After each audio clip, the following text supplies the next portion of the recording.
The NBA playoffs are the pinnacle of professional basketball, where the best teams battle it out for a chance to lift the championship trophy, but the off-season can be a time of uncertainty and change for the teams that didn't make the cut. What comes next for these teams? Do they rebuild, retool, or reload? In this video, we will take a deep dive into the off-season strategies of the NBA teams that missed out on the playoffs and explore what they can do to bounce back stronger next season. Every NBA regular season, 16 teams go on to compete for the Larry O'Brien Trophy, the ultimate hooper's dream. The other 14 teams are clearing out their lockers and packing their belongings. They have a protracted off-season ahead of them, during which they will reflect and ask themselves, what now? These are challenging questions, particularly for teams that feel like they have just taken a blow to the belly. Now that the decision has been made, each of these teams has a chance to right the ship and a chance to step out of the shadows and into the sunshine. What will happen next for the NBA clubs that missed the playoffs? The absence of Lonzo Ball, a facilitator, perimeter defender, and three-point threat has put the Chicago Bulls in a difficult situation. He had just undergone a cartilage transplant, and should it be successful, he would become the first NBA player to play again after such a treatment. The Bulls will be power in the East if Lonzo returns healthy, and if not, replacing him with a top tier 3 and D guy would be fascinating. The Toronto Raptors are the next team. They lost in the play-in rounds this season after losing in their first round last season, and at the moment it's their cap. If Pascal Siakam and Fred VanVleet are their two best players, they aren't a championship level club, and it doesn't seem like they will be able to sign another star of the magnitude of Kawhi Leonard anytime soon. They may run it back again and cross their fingers to remain in the centre of the pack, but the Raptors need to break this one to pieces if they're serious about trying to win a championship at some point in the future. The Indiana Pacers are the next team, so let's get to that. Benedict Mathura and Tyrese Haliburton are two emerging talents for Indiana. However, Miles Turner and Buddy Hield have contracts that at least extend until the 2024 season. Additionally, they have a couple of first-round selections in 2023, and Rick Carlisle is a championship-caliber coach. There's no doubt that this team should retry it and capitalise on their previous success. Indiana will be a force in the East for years to come if they can get another quality player in the draft, or if their two young stars can truly step up this summer.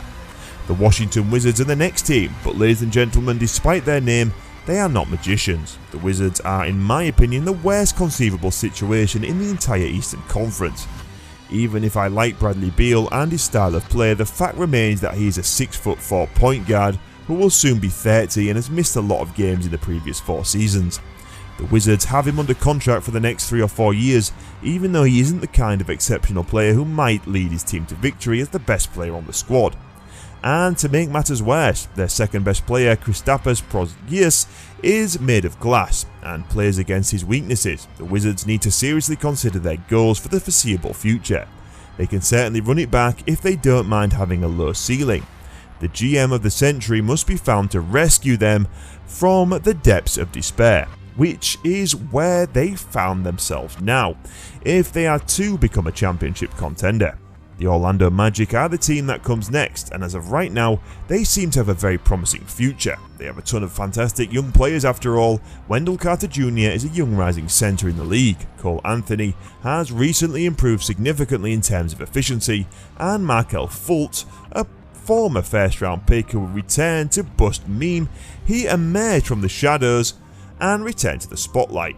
Paolo Moncaro will win Rookie of the Year. The absurd thing is that for them, it's the only tip of the iceberg. Ball, Jalen Suggs and the two Wagner brothers are all present. Additionally, they have a 9% probability of selecting Victor Wembanyama or a 37% chance of receiving a top 4 selection on top of all this. From a talent standpoint, these players have the potential of being completely loaded.